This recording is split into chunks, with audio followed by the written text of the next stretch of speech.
본문 말씀 중심에서 그리스도 안에 있는 은혜의 법이라, 이런 제목으로 우리 하나님 말씀 상고하겠어요. 법이라는 말을 제가 썼는데 법 혹은 법칙, 그런 말도 됩니다. 법이라는 것은 하나의 원리와 같은 거예요.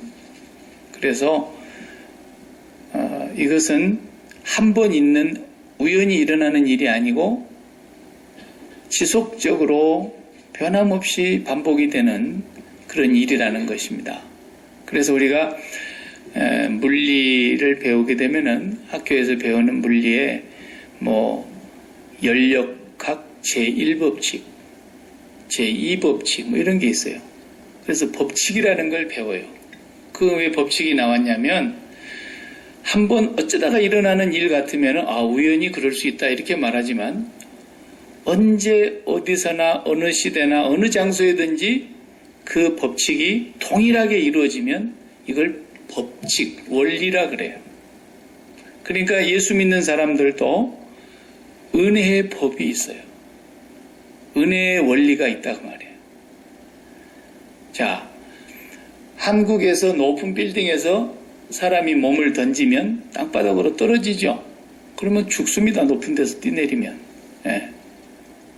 안 죽는 사람도 더러 입답되다마는, 안 죽는 사람이 누군가 봤더니 치맛바람이 센 사람은 안 죽고, 또 바람피는 제비 남편은 또 안 죽고, 비행 청소년도 안 떨어져 죽었더라, 이런 얘기가 있는데, 법칙에 의해서는 다 떨어져 죽게 돼 있어요. 20층에서 뛰어내렸다. 근데 몸이 공중으로 뜨더라, 이런 얘기는 없어요. 반드시 밑으로 떨어지게 돼 있어요. 왜 그렇습니까? 이 지구는 큰 자석의 힘이 있어서 땡기는 힘이 있단 말이죠. 그러니까 뉴턴이 사과가 왜 저기 아래로 떨어질까, 위로 안 날아가고, 그러면서 이 지구에는 뭔가 끌어당기는 힘이 작용을 하고 있는데, 이 원리를 캐내고 나중에 발견을 했는데 보니까 이게 만류 인력의 법칙이더라, 이렇게 법을 하나를 발견했다고. 하나님이 만들어 놓은 원리인데 그걸 발견한 거예요.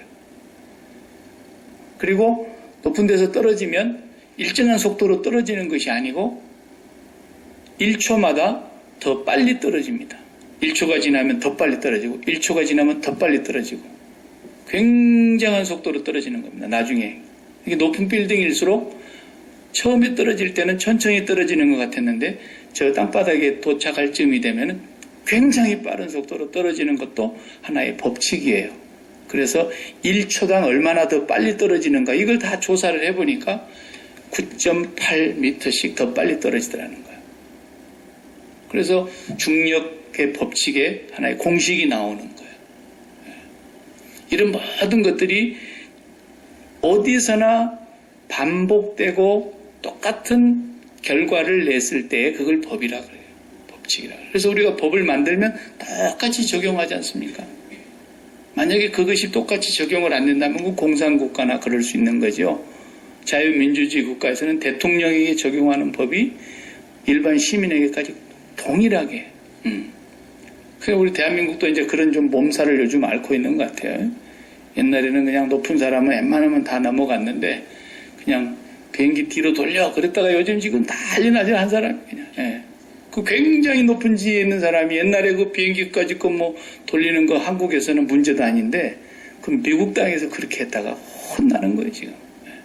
왜? 법이라는 건 만인이 평등하게 적용이 되는 것이 민주주의 국가니까. 이런 것처럼 하나의 원리가 모든 사람에게 모든 상황에서 동일하게 적용이 되는 걸 법이라 그래요. 원리라 그러고 혹은 법칙이라 그래요. 그러니까 예수 믿는 사람에게도 어쩌다 그런 게 아니라 언제나 어디서나 누구에게든지 예수를 믿는 하나님의 사람에게는 일어나는 법이 있어요. 그게 은혜의 법이에요. 이 은혜의 법칙을 따라서 우리는 살아야 되는데, 사도 바울이 로마서를 쓰면서 로마서 8장 1절에 그랬죠. 그런즉 그러므로 누구든지 그리스도 예수 안에 있는 자들에게는 생명의 성령의 법이 죄와 사망의 법에서 그를 해방시켰다 그랬어요. 생명의 성령의 법이 있다는 거예요. 그래서 우리 사람들이 살아갈 때 그리스도 안에 있는 사람은 생명의 성령의 법으로 살아가야지 죄와 사망의 법, 율법에 매여서 살아가면 안 되는 거예요, 절대로. 그런데 꼭 율법에 매여서 살아가면서 은혜를 사모하는데 은혜 못 받아요, 절대. 은혜의 법은 생명의 성령의 법 아래서만 일어나는 거예요.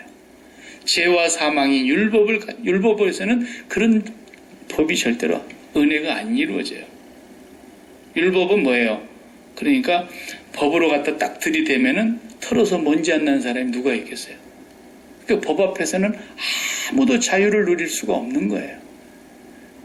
죄와 사망의 법, 이 법 앞에서 살아남을 자가 없기 때문에 죄와 사망의 법, 율법 아래 매여 있는 우리들을 해방시키려고 주님이 오셔서 생명의 성령의 법으로, 이건 은혜의 법이에요. 예수 믿는 사람이 그 법으로 살아야 되는 거예요. 은혜의 법으로 살지를 못하고 죄와 사망의 법으로 살아가려고 하면 평생의 은혜의 체험을 못하는 거예요. 이것은 예수님 오시기 전에도 오신 후에도 영원토록 변치 않는 법입니다. 그래서 오늘 우리가 그런 부분에 대해서 사도 바울 그 마지막 여정에 예루살렘으로 지금 올라가는 여정에 있었죠. 지난주에 우리가 주의 뜻이 이루어지이다. 그리고는 더 이상 만류를 못했어요. 제발 가지 마십시오. 가면 붙들리면 어떻게 될 줄 모르고 틀림없이 죽기 아니면 병신되기 아니면 이제 인생이 끝나는 거 아니겠습니까? 그러니까 제발 가지 않으시면 좋겠습니다 하고 성령이 말씀하셨다는 얘기까지 갖다 막 들이대는데도 사도 바울은 내가 복음을 위하여 붙잡혀서 무슨 결박당하는 것뿐만 아니라 죽을 것도 각오했다. 이렇게 결단하는 얘기를 딱 비추니까 더 이상은 말할 수가 없어서 그러면 주의 뜻이 이루어지이다. 주의 뜻대로 되기를 바랍니다. 그리고는 다 만류하던 것을 그쳤다 그랬어요. 결국은 이제 우리가 앞에 읽지는 다 안 했지만 15절부터 보면은 예루살렘에 도착한 얘기가 나옵니다. 근데 이제 무슨 일이 있으면 또 좀 보호도 해야 되겠고 바울과 함께 일행이 그 가이사라에서 몇 사람이 달라붙었어요. 우리도 같이 가겠습니다.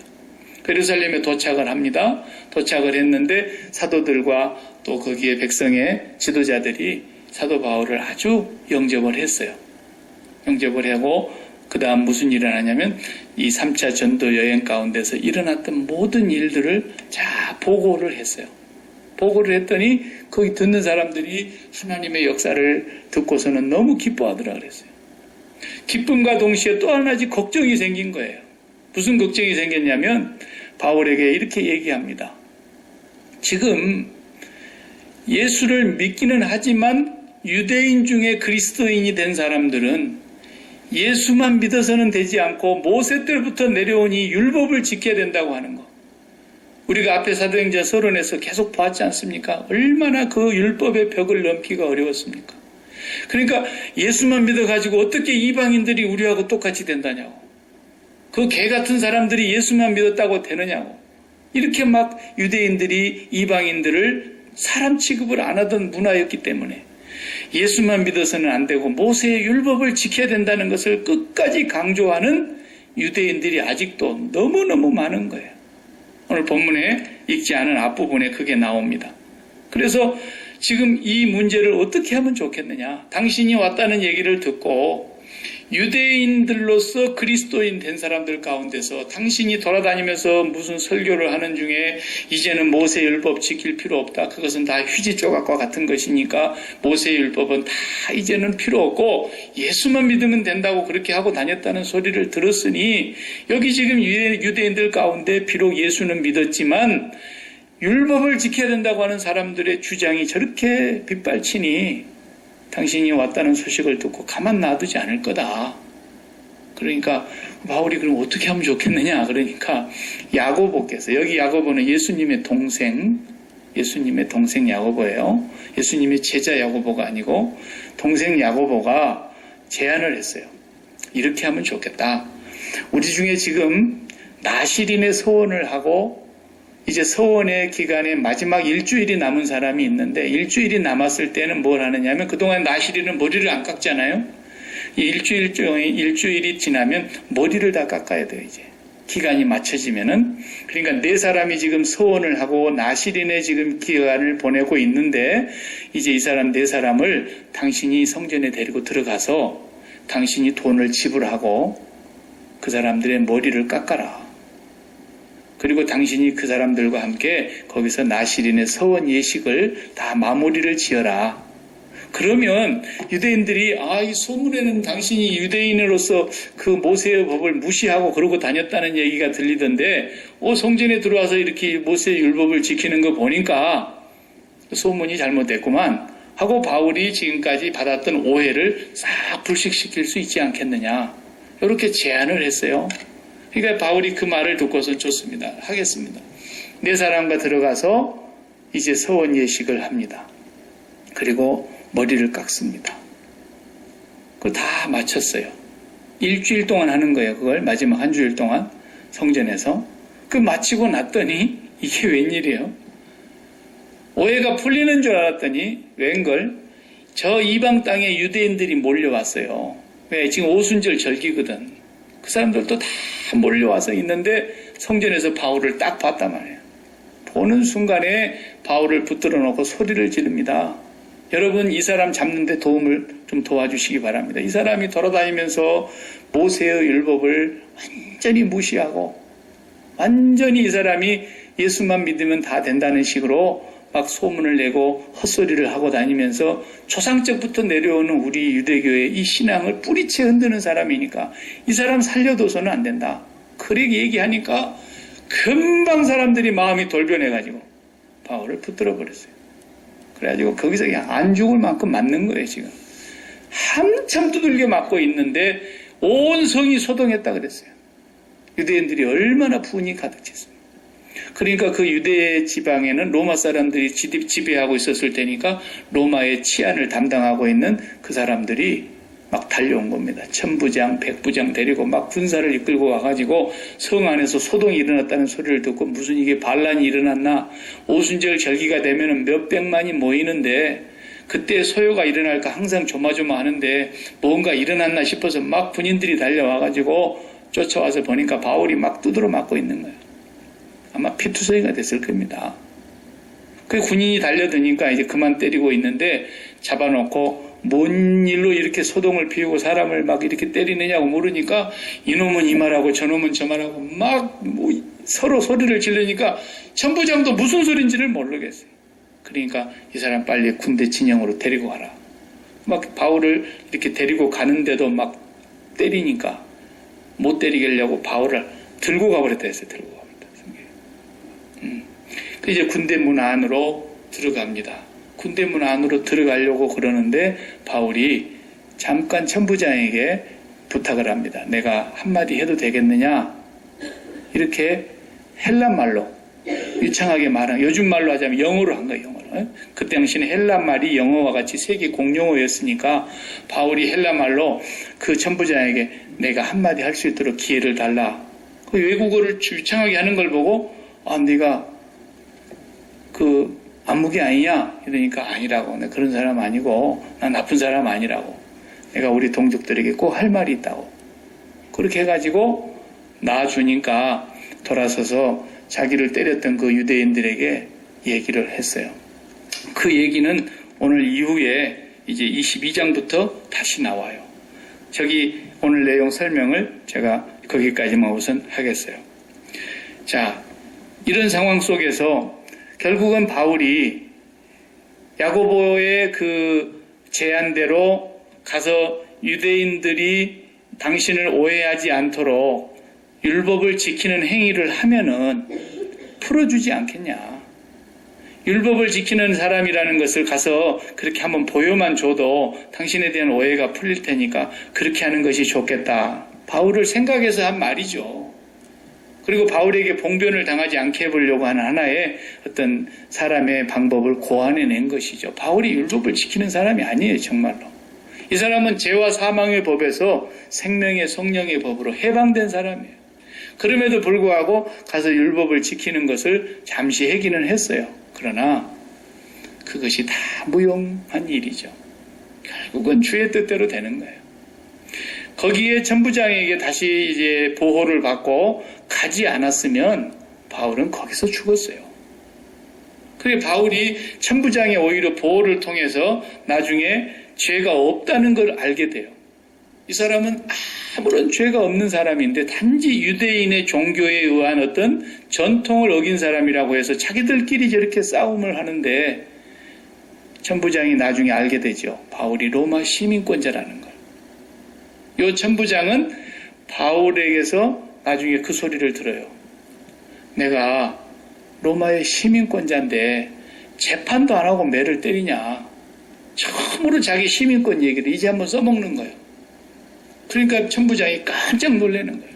저는 본래 이방인이지만 저는 이 로마 시민권을 돈을 많이 주고 샀는데 당신도 그렇지 않냐? 그러니까 나는 그렇지 않다. 나는 대도시 길리기아 다소에서 태어나서 로마 사람으로 태어난 것이다. 그러니까 그냥 천부장도 벌벌벌 떨었어요. 왜냐하면 바울이 로마 사람인 줄 모르고 매를 때렸거든요. 로마 사람은 죄로 인하여 심판을 받고 죄가 판명이 되기 전에 매를 때리면 그 사람은 죽습니다. 그러니까 얼마만큼 자기들이 잘못했다는 걸 알고 벌벌벌 떨었어요. 그래서 로마에 가는 기간까지 바울이 완전히 보호를 받아요. 왜? 성령께서 그랬잖아요. 네가 로마도 가야 하리라 그랬거든요. 바울아 두려워하지 마라. 네가 로마도 보아야 하리라. 로마를 보려고 했기 때문에 고린도 지역에 있으면서 벌써 로마서를 써서 보냈지 않습니까? 그러니까 우리가 여기서 깨달아야 되는 게 뭐냐면 하나님의 백성들이 비록 좋은 의도로 바울의 어떤 봉변당하는 걸 모면하게 해보려고 율법의 그 형식을 한번 잠시 지키게 해봤지만 소용없는 일이라니까요. 결국 하나님의 뜻대로 되는 것이고 그것이 붙들리기를 너무너무 잘했어요. 그리고 천부장의 손으로 넘어갔기 때문에 보호받는 거예요. 뒤에 이제 나옵니다마는 바울을 죽이겠다고 서원을 하고 결사대를 조직합니다. 특공대를 조직한다니까요. 40여 명이나 됐더라 그랬어요. 근데 그 사람들이 바울을 자기들 손으로 죽이기 전에는 물도 마시지 않고 떡도 먹지 않겠다. 그렇게 서원한 사람들이에요. 그래서 바울을 어떻게 해서든지 로마로 가기 전에 죽여버리려고 작전을 짰는데 말이죠. 천부장에게 붙들렸기 때문에 철저한 보호, 신변 보호 속에 로마까지 가게 되는 거예요. 보십시오. 그러니까 하나님의 뜻대로 되는 거예요. 이거 예수 믿는 사람 아주 철떡같이 지켜야 돼요. 우리가 마음으로 계획한 일이 있어도요. 우리가 마음에 소원하는 일이 있어도요. 우리가 선악과 따먹은 행실 때문에 내가 마음에 좋다 나쁘다를 판단해 놓은 것이 있다 할지라도요. 반드시 주의 뜻대로 되어지이다요. 우리는. 이것을 넘어서면 안 돼요. 우리 생각대로 되면 얼마나 좋겠습니까? 내 사업이 내 계획한 대로 되고 내 가족이 내 계획한 대로 되고 내 몸에서 태어난 자식이 내 계획대로 되고 그렇게 되는 법은 없습니다. 예전에 그런 건 없으니까 뭐가 어떻게 돼서 잘 될지는 절대로 모르는 거예요. 우리가. 예수 믿는 사람은 그걸 인정해야 돼요. 예수 안 믿는 사람은 그걸 인정을 안 하니까 자식이 내 말 안 듣는다고 그냥 세상 살 맛 안 난다 그러고 세상에 저런 왼수가 어디서 나왔겠냐 그러고 지가 나놓고도 그런 소리 하는 거예요. 그러니까 우리는 하나님을 믿는 백성들이기 때문에 내 생각보다도 누가 먼저 계셨어요? 아버지 하나님이 먼저 계셨다는 걸 왜 잊어버리냐는 거예요. 내 소원보다도 아버지의 계획이 창세전에 이미 있었다는 걸 왜 우리가 무시하냐는 거예요. 그러니까 우리는 아버지 뜻대로 되어지이다. 뜻이 하늘에서 온전히 이룬 것 같이 땅에서도 그 뜻대로 이루어지기를 바랍니다. 이게 주기도문이고 주님이 가르친 기도 아닙니까? 매일매일 그 기도를 하라고 가르쳐 준 것이지 내 뜻대로 되기를 원합니다라고 기도하라고 가르친 적이 한 번도 없잖아요. 주의 뜻대로 되기를 원합니다. 주의 뜻대로 되기를 원합니다. 나의 생각과 내 계획은 없습니다. 십자가에서 예전에 나는 죽었습니다. 이제는 내 뜻이 살고 있는 것이 아니고 내 안에 그리스도가 삽니다. 내가 산 것이 아니라 내 안에 그리스도가 삽니다. 이게 예수 믿는 사람이란 말이에요. 그것을 우리가 실질적으로 삶에서 적용을 하지 않으면 은혜를 절대로 체험할 수가 없다라는 거예요. 오늘 찬송가를 우리가 408장을 불렀지 않습니까? 408장을 다시 봐봐요. 찬송가 가사가 복음이에요, 복음. 내 주 하나님 넓고 큰 은혜는 저 큰 바다보다 깊다. 저 깊은 크고 넓은 태평양보다도 오대양보다도 하나님의 은혜가 더 큰데 왜 그 은혜를 못 받느냐?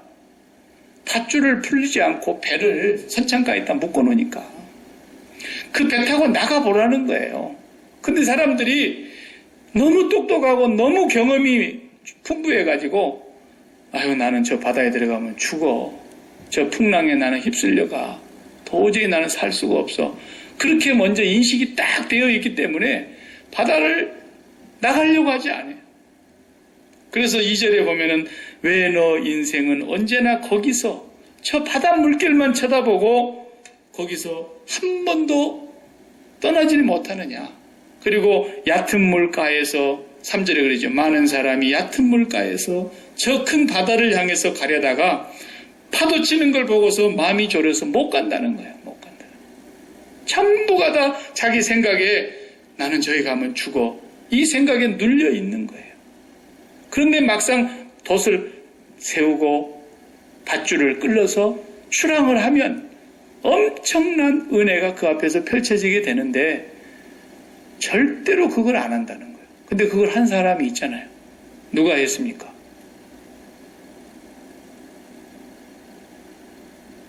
누가 했죠? 마젤란 같은 사람이 했어요. 15세기에 이 북아프리카와 남유럽의 그 이어지는 그 지점, 헤라클레스 기둥이 있는 그 지점, 거기에 대서양 해협으로 빠져나가는 그 통로인데 거기를 빠져나가면 바다가 쭉 펼쳐져 있다가 어느 정도 나가면 바다 끝에 가면 엄청난 끝이 없는 낭떠러지가 있을 것이라고 사람들이 다 생각했단 말이에요. 그래서 지중해를 아무도 못 빠져나간 거예요. 그래서 세상은 평평한 줄만 알았죠. 그 천동설을 믿었던 거예요. 그런데 갈릴레오 같은 사람들, 코페르니쿠스 같은 사람들은 아니다. 지구는 둥그렇게 생겼다. 그러니까 여기서 나가면 바다에 가다 끝에 가서 뚝 떨어져서 없어져 죽는 게 아니라 계속 가다 보면 출발한 지점으로 다시 돌아오게 되어 있다. 이걸 얘기한 거예요. 그런데도 중세시대의 교회가 그 사람들을 엉뚱한 소리를 한다 그래가지고 그 사람들을 다 정죄했지 않습니까? 그러나 실질적으로 거기에 나가보니까 어떻습니까? 거기에 나가서 몇 날 몇 달을 항해하고 돌다 보니까 다시 제자리에 돌아왔잖아요. 우리가 나가보니까 어마어마한 대서양이 펼쳐져 있습니다. 거기 가니까 또 다른 대륙이 있는데 어마어마한 땅이 있습니다. 그게 오늘날 미국입니다. 그러니까 은혜의 법이라는 것은 얕은 물가에서 내가 저기 가면 빠져 죽지. 나는 수영도 할 줄 모르는데 어떻게 내가 저기서 살아남겠나. 내 생각 때문에 그 원칙에만 딱 사로잡혀가지고 절대로 저기를 못 나가는 거예요. 수영도 마찬가지입니다, 여러분. 수영 잘 아시죠? 수영은 물에다가 자기 몸을 버려야 뜨게 돼 있어요. 떠보려고 막 개헤엄을 치고 몸부림을 치는 사람은 안 되지 않습니까, 권사님? 그래요. 개헤엄을 아무리 해도 더 가라앉는다 그러니까. 근데 날 잡아 잡서 그러고 물에 가서 딱 둘어 놓아봐요. 처음에는 쑥 가라앉는 것 같지만 힘을 쫙 빼고 둘어 놓으면 그냥 떠버린다니까 몸이. 물이 나를 떠받치게 돼 있어요. 그 부력 때문에 배라는 것이 만들어진 거 아닙니까? 에? 그래서 우리는 하나님 앞에 그 은혜의 바다 앞에 은혜의 법 앞에 우리를 완전히 찬송가가 아까 그 노래대로 하면 내려놓는 거고 하나님께 완전히 맡겨봐요. 그러면 은혜의 법이 우리를 떠받들어 간다니까요. 근데 그걸 못하는 이유가 뭐예요? 너무나 우리가 지금까지 알고 있는 하나의 원리만 절대적인 것인 줄 알고 그걸 꽉 붙들고 못 떠나는 거야. 그런데 자 곧 가거라. 이제 곧 가거라. 저 큰 은혜의 바다 향해. 그래서 그 바다를 노젓고 돛달고 가보니까 어마어마한 지중해보다도 비교할 수 없는 더 큰 바다가 나오고 유럽보다도 더 넓은 대륙이 있다는 걸 발견하고 세계를 발견하게 된 거 아니겠습니까? 우리 예수 믿는 사람들이 분명하게 한 가지 이제는 결단을 하고 내가 예수 믿고 예수를 믿었다는 말은 이제는 내 생각과 내 의지와 내 뜻은 죽었다라는 것을 선언을 하는 거예요. 그것이 예수 믿는 거라니까요. 모든 삶을 예수님의 손에서 나를 지도하고 이끌어가고 주님이 인도하신다라는 거예요. 주님의 계획이 있다라는 거예요. 이걸 마음속에 뼈저리게 우리가 매일매일 시인하고 고백하고 그냥 여러분의 삶 전체를 하나님께 던져버리세요. 그리고 맡기세요. 바울은 여기서 지금 붙들려가지고 매를 맞고 가는데 참 억울하긴 억울하죠. 근데 하나님의 뜻이 이루어져야 되겠기에 예루살렘에서 그렇게 붙들리고 결국은 천부장의 손으로 넘어가고 그리고는 천부장의 보호 아래서 안전하게 군인들이 신변을 보호해가지고 배를 태워서 로마까지 다 가게 만드는 거예요. 이게 하나님이 다 하시는 거라니까요. 그러니까 내 뜻대로 마옵시고 아버지의 뜻대로 되기를 원하나이다. 그렇게 기도하셨던 것처럼 뜻이 하늘에서 온전히 이루어진 것처럼 땅에서 이루어지기를 바랍니다 하면서 우리의 삶을 내가 원하는 방향대로 안 되고 바울처럼 붙들려갖고 뭐 두드러 맞기도 하고 이럴지라도 하나님의 뜻이 반드시 승리하고 이루어진다는 것을 믿으라는 거예요. 은혜의 법으로 살아가는 사람들은 이걸 철저하게 믿어야 돼요. 근데 우리가 그렇게 살지를 못하고 항상 거기다가 주님이 부족할 테니까 내가 좀 뭘 좀 보태드리려고 주님의 지혜가 모자랄 것 같아서 내 지혜를 조금 거기다가 넣어드리려고 주님이 부족한 능력을 내가 조금 더 보강을 해드리려고 하는 것처럼 마치 우리 생각을 놓지를 않고 있기 때문에 우리가 아버지의 뜻을 그르치게 되고 하나님이 인도해 가시는 은혜를 누리지를 못하고 살게 된단 말입니다.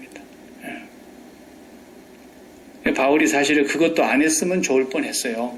근데 이제 사도들이 권면하고 가서 이렇게 머리 깎는 데 가서 당신도 가서 이렇게 참여해가지고 내가 율법을 무시하는 사람이 아닙니다라고 이렇게 얘기하면서 잘 어떻게 수습이 되기를 바랬지만 절대로 수습이 안 됐어요. 어떤 일이 됐든 결국은 아버지가 계획한 대로 되고야 말았어요. 걷는 것이 인생의 길이 걷는 자에게 있지 아니하다 그랬잖아요. 높아지는 것이든 낮아지는 것이든 사는 것이든 죽는 것이든 우리가 막말로 내 하는 사업이 오늘 당장 망하게 될지라도 놀라지 말 것은 하나님이 다른 사업을 주시려고 대책을 세워놨기 때문에 하나님이 그런 일을 허락하시는 거라는 걸 믿어야 한다는 거예요. 이게 바로 은혜의 법으로 살아가는 사람들인 거예요. 하나님이 대책 없이 이렇게 하실 분이 아니다라는 거예요. 하나님 뭔가 분명히 계획이 있어서 이 길로는 나를 더 이상 인도하지 않고 싶어서 하나님의 새로운 계획을 이루시기 위해서 그렇게 하실 수 있는 거 아닙니까? 그렇기 때문에 하나님을 우리가 믿는다는 말은 내 계획이 정말 죽는다는 뜻을 전제로 하는 것입니다. 오늘 이것을 사도 바울을 통해서 다시 한번 보여주고 있는 거예요. 그러니까 우리 예수 믿는 사람들은요, 이 세상을 살면서 전부 공짜로 은혜로 사는 거예요. 은혜로. 세상 사람들은 은혜로 살지를 못해요. 성경을 보십시오. 에덴 동산에서 처음 살던 아담과 하와는 다 공짜로 받아서 은혜로 살았어요. 그런데 범죄하고 나니까 첫 번째 선언이 사람에게 뭐라 그래요? 너는 이제부터 종신토록 수고하여야 네 이마에 땀을 흘려야 네가 그걸 먹을 것이다 그랬어요. 첫 번째 저주가 뭡니까? 수고해야 된다는 거예요. 그전에는 수고하지 않고 전부 은혜로 공짜로 누렸지 않습니까? 그런데 예수 그리스도 밖으로 나가는 삶, 하나님을 떠난 삶은 모든 것이 수고해야만 되는 거라는 거예요. 그런데 예수 그리스도 안으로 다시 들어오게 되면 또 그게 바뀌는 거예요. 이제 또 은혜로 사는 거예요. 수고로 사는 게 아니에요. 그리스도인은. 내가 직장 생활을 가령 한다? 열심히 일했으니까 일한 품삯으로 한 달에 내가 월급을 받았다. 내가 열심히 일했으니까 받았다. 그건 예수 안 믿는 사람들이 사는 원리고, 예수를 믿는 사람의 삶은 그렇게 안 사는 거래요. 내가 오늘 열심히 수고하고 한 달 동안 힘을 다해 일했다. 그것이 뭐라는 거예요? 은혜라는 거예요. 은혜. 그게 수고가 아니라. 그래서 사도 바울이 그걸 깨달은 거죠. 내가 다른 어떤 사도들보다 더 많이 수고하였으나 뭐라고 했어요? 내가 한 것이 아니요 나와 함께 하신 하나님의 은혜로다 그랬잖아요. 수고한 것 자체가 은혜라니까요. 내가 여기 와서 예배당 그 부속 건물 짓는데 늘 기도하고 우리가 시작합니다. 그럼 늘 제가 그렇게 기도해요. 하나님, 이 영광스러운 일에 우리가 참여하게 됨을 감사합니다. 이런 영광과 특권이 어디 있습니까?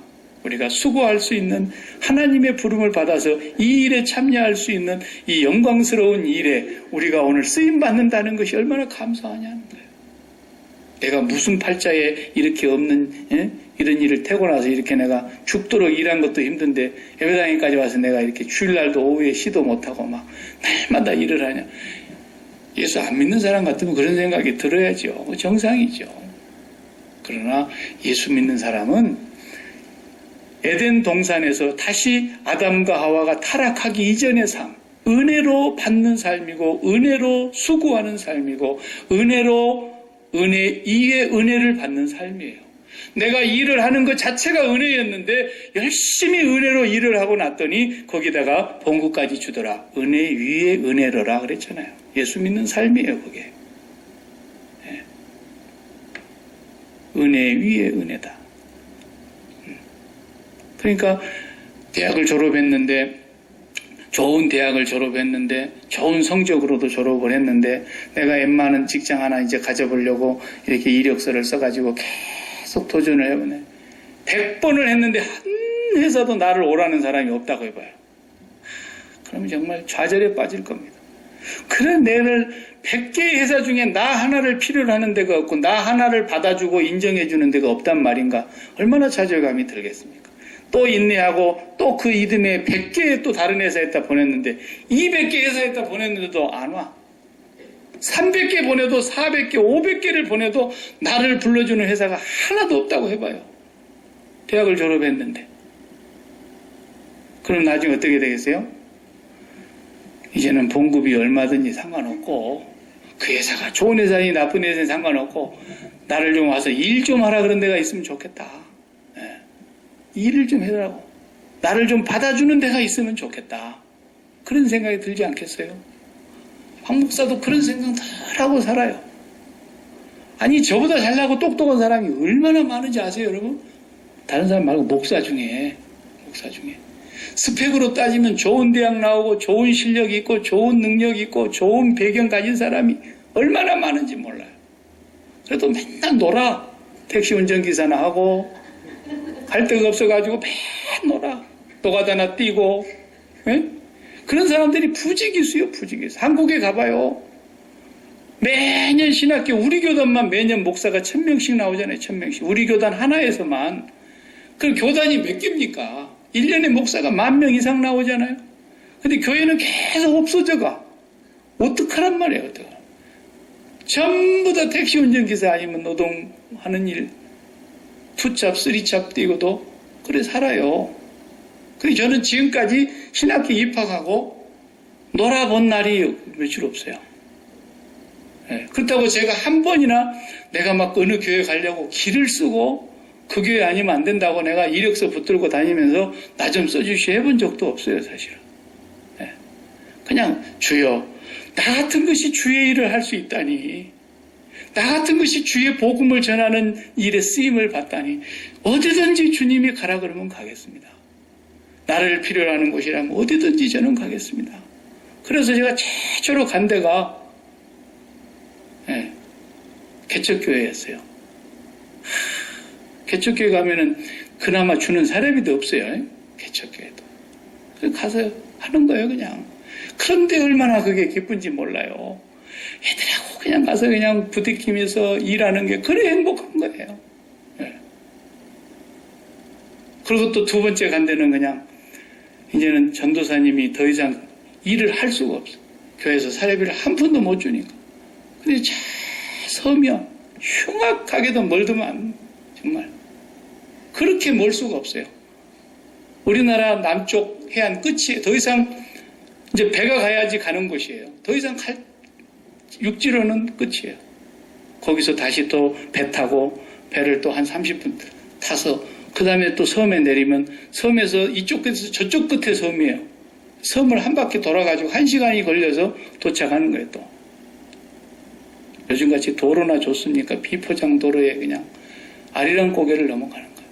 그런데도 3년을 거기서 했는데 제 생애의 그 3년이라는 세월은 지금도 꿈같아 잊을 수가 없어요. 너무너무 행복했던 거예요. 거기에서 10원 한 장도 못 받았어요. 처음에. 무슨 사례를 줄 수가 없으니까 밤중에 전사님 내외가 이삿짐을 싸고 가버렸어요. 너무너무 힘드니까. 그래도 하나님이 일을 한다니까 너무 좋더라고. 너무너무 좋더라고.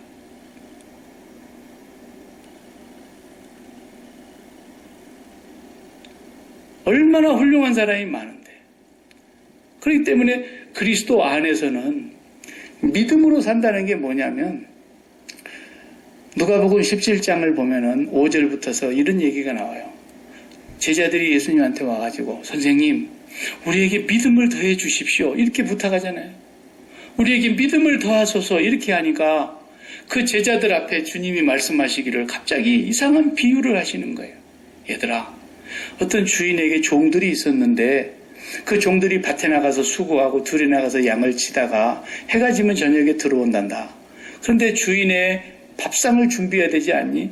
자기들이 죽도록 하루 종일 나가서 일을 했는데 주인이 들어오면 밥을 차려놓고 기다려야 될 입장인데 오히려 주인 밥상 차리느라고 또 앞치마를 두르고 밥상을 열심히 차려서 주인이 밥 다 먹을 때까지 시중 들고 주인이 물 떠오라면 물 떠오고 대표 오라면 대표 오고 주인이 또 원하는 거 있으면 또 갖다 드리고 다 대접한 뒤에 주인이 물러간 뒤에서 맨 마지막에 밥을 먹는단다.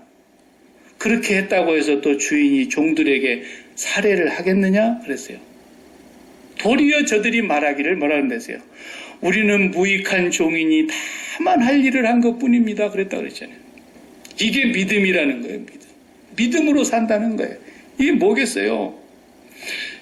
주님의 일 한다는 자체가 얼마나 영광스러운 거냐는 거예요. 이걸 수고로 생각한다는 것은 수고는 수고죠. 그러나 사랑의 수고인 거예요. 사랑의 수고. 사랑하는 자식을 위해서 수고하는 엄마는 그렇게 피곤한 일을 하면서도 피곤하지가 않아요. 그게 왜 그래요? 사랑의 수고를 하기 때문에. 사랑이 없는 데다가 수고를 하려고 그러면은 내가 전생에 무슨 죄가 많아서 이렇게 진보따를 이고 났나 이러면서 자기 자신이 슬퍼지는 거지만 정말 사랑해서 하는 수고는 다른 사람보다 10배 곱절 일을 하는 것 같은데도 기쁨으로 하고 사랑의 수고가 되는 거예요. 내가 어떻게 되었길래 주님의 일에 쓰임받은 사람이 되었나. 이 감격이 없으면 우리는 죄와 사망의 법에서 아직 헤어나지 못하고 있는 거예요. 내가 이렇게 했는데 안 알아줘? 벌써 죄와 사망의 법에 자기 공로로 돌아가 버리잖아요. 자기 공로, 자기 선행으로 돌아가 버리는 거예요. 내가 얼마만큼 일을 했는데 나를 무시해? 이렇게 되고 마는 거예요. 그리고 그냥 섭섭함만 가득히 차가지고 입이 그냥 안 튀어나오려고 해도 그냥 오리 입이 돼가지고 되고 마는 거예요. 그냥. 네. 그리스도의 생명의 성령의 법으로 우리가 하나님 앞에서 살아가게 되면은 모든 것이 은혜예요.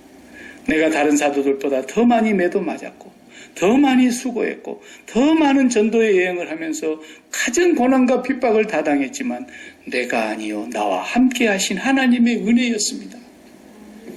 우리는 일하는 게 은혜요. 일하는 것을 공짜로 알아야 돼요. 그렇게 일을 했는데 하나님은 은혜 위에 은혜를 또 주시는 거예요. 네. 이것이 예수 믿는 사람의 삶의 원리라는 것을 꼭 기억하셔야 됩니다. 우리는 율법적으로 사는 사람들이 아니에요. 기브 앤 테이크로 사는 사람들이 아니에요. 그냥 일하는 그 자체를 행복으로 여기고 있는 거예요.